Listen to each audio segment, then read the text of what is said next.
घासल्याशिवाय तयार नाही तलवारीच्या पाठीला. हिंदुत्वाशिवाय पर्याय नाही, हिंदुत्वाशिवाय पर्याय नाही या महाराष्ट्राच्या मातीला, या महाराष्ट्राच्या मातीला.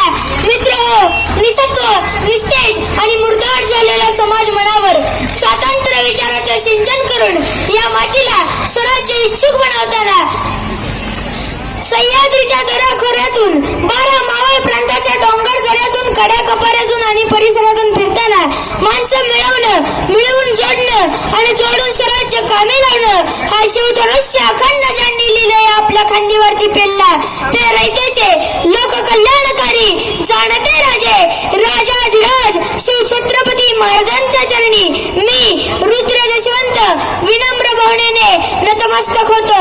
मित्र हो, मंडळी, या जगाच्या पाठीवरती काही राजे जन्माला आले. काही राजांचा अंत झाला पण त्यांना यश मिळालं नाही. काही राजांना यशही मिळालं पण नेमका त्यांचा अंत झाला होता. मित्र हो, मुळात यश आणि अंत या 2 टप्प्यांच्या मधोमध उभा राहत स्वतःच्या माणसातल्या माणसाचं शून्यातून रयतेचं लोककल्याणकारी राज्य उभं करत असताना लोककल्याणकारी राज्य उभं करत असताना शिवरायांनी जगाच्या पाठीवरचा पहिला राजा म्हणजे राजा शिवछत्रपती. मित्र हो, जगप्रसिद्ध इतिहास तज्ञ टायबर्सन असं म्हणतात, जगप्रसिद्ध इतिहास तज्ञ टायबर्सन असं म्हणतात की शिवछत्रपतींसारखा राजा जर आमच्याकडच्या देशात जन्माला आला असता तर आमच्याकडची लोक त्याचा अक्षरेचा ठेवा आपल्या डोक्यावरती घेऊन नाचली असती. मित्र हो, इंग्लंडचे माजी पंतप्रधान विन्स्टन चर्चिल असं म्हणतात की भारताला दुसऱ्यांकडे मदतीची याचना करण्याची अजिबात गरज नाही, कारण भारताचा सर्वात मोठा आदर्श शिवछत्रपतींच्या रूपाने त्यांच्या समक्ष उभा आहे. मित्र हो, महात्मा गांधी असं म्हणतात, मित्र हो, महात्मा फुले असं म्हणतात की अखंड हिंदुस्थानातील शेतकऱ्यांचं कुलदैवत हे छत्रपती शिवाजी महाराज आहेत. म्हणून ते त्यांचा उल्लेख कुलवाडी भूषण असं करतात. तर प्रबोधनकारक ठाकरे असं म्हणतात की शिवाजी नाव उच्चारल्याबरोबर जिथे 33 कोटी देवांची पैठण बांधवायला लागते. मला वाटतं या सर्व महापुरुषांनी शिवविचारांचा केलेला हा जागर शिवछत्रपतींच्या संदर्भात मांडलेली मतं शिवछत्रपतींच्या जागतिक प्रतिमा दर्शवणारी मतं आहेत. मित्र, ज्यांनी आपल्या देशाचं राष्ट्रगीत लिहिलं ते रवींद्रनाथ टागोर जेव्हा जपानमध्ये जातात तेव्हा तेथील लोकांना वाटतं टागोरांसारखा एवढा प्रतिभावंत माणूस आपल्या देशात आलाय. तेव्हा तेथील पत्रकार त्यांना प्रश्न विचारायला लागतात. तेव्हा टागोरांकडे वेळ कमी असतो. टागोर म्हणतात, मला एका वाक्यात उत्तर देता येईल असा प्रश्न विचारा. तेव्हा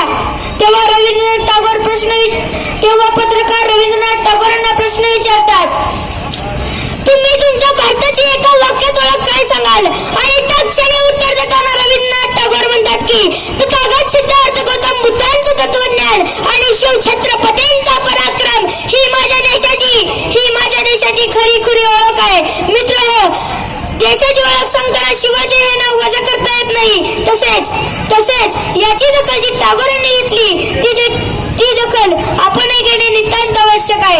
मित्र हो, अमेरिकेसारखा एवढा प्रचंड देश व व्हिएतनाम सारखा एवढा दुर्बळ राष्ट्र अमेरिकेसारख्या राष्ट्राला तब्बल 6 वर्ष उजवत ठेवतं व अमेरिकेवर विजय संपादन करतं.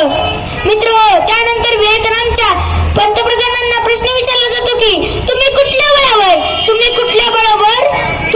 बळावर अमेरिकेसारख्या एवढ्या प्रचंड सामर्थ्यशाली देशाला हरवलं? तेव्हा व्हिएतनामचे पंतप्रधान म्हणतात की जेव्हा आमचं आणि अमेरिकेचं युद्ध भेटलं तेव्हा आम्हालाही वाटलं होतं की आम्ही अमेरिकेसमोर पराभूत होऊ. पण तेव्हाच माझ्या वाचनात एका राजाचं चरित्र आलं आणि त्या राजाकडून आम्ही आदर्श घेतला व अमेरिकेसारख्या एवढ्या प्रबळ राष्ट्राला पराभूत केलं. त्यांना दुसरा प्रश्न विचारला जातो, त्या राजाचं नाव काय? तेव्हा व्हिएतनामचे पंतप्रधान सुद्धा म्हणाले होते की त्या राजाचं तिसरं नाव काही नसून महाराष्ट्रातला जाणता राजा शिवछत्रपती आहे. मित्र हो, या देशात मित्र हो, या देशात संताजी, तानाजी, बाजी, जिवाजी यांसारखा एक एक मावळा या जमिनीवर धरातीर्थी पडला ते उगीच नव्हे. मित्र हो, आणि व्हिएतनामचे परराष्ट्र मंत्री जेव्हा भारतात येतात तेव्हा भारताच्या परराष्ट्र मंत्रालयाद्वारे त्यांना भारतातील सर्व महत्वाची स्थळे दाखवण्यात येतात. तेव्हा ते म्हणतात, सर्व स्थळे दाखवून झाल्यावर ते म्हणतात अजून एक स्थळ बघायचं राहिलंय. आमच्याकडच्या लोकांना प्रश्न पडतो, कोणतं स्थळ बघायचं राहिलंय? तेव्हा व्हिएतनामचे परराष्ट्र मंत्री असं म्हणतात, ज्या शिवरायांचा आदर्श घेऊन आम्ही अमेरिकेसारख्या एवढ्या प्रचंड राष्ट्राला हरवलं, त्या शिवरायांची समाधी ज्या रायगड किल्ल्यावर आहे तो रायगड आम्हाला पाहायचा आहे. त्यांना रायगडावर नेलं जातं. रायगडच्या चरणाची पहिल्या पायरीची धूळ ते आपल्या खिशात भरण्याचं काम करतात. त्यांना कारण विचारलं जातं तेव्हा ते म्हणतात की ही धूळ मी माझ्या देशात नेऊन टाकेन. तेव्हा माझ्या देशातल्या घराघरातून घराच्या उमऱ्यातून शिवाजी जन्माला घालण्याचं काम आम्ही करू. मित्र, लाख मेले तरी चालतील, पण लाखांचा पोशिंदा राजा शिवछत्रपती जगला पाहिजे हा एक विचार घेऊन संताजी, तानाजी, बाजी, जिवाजी, यशाजी यांसारखा एक मावळा या जमिनीवर धरातीर्थी पडला ते उगीच नव्हे. मित्र, एका गावात नुसता वाघ शिकलाय, वाघाने गावात हैदोस मांडायला सुरुवात केली. प्राण्यांना खातोय, माणसांना खातोय, जनावरांना खातोय व माणसांना यातना देतोय. आणि एक बाबा आपली जगण्याची साधन असलेली एक छोटीशी गाय घेऊन गाव सोडून परागंदाव्याला निघालेत. मित्र, शिवरायांनी ही गोष्ट लक्षात येते. शिवराय त्या बाबांकडे जातात व त्या बाबांना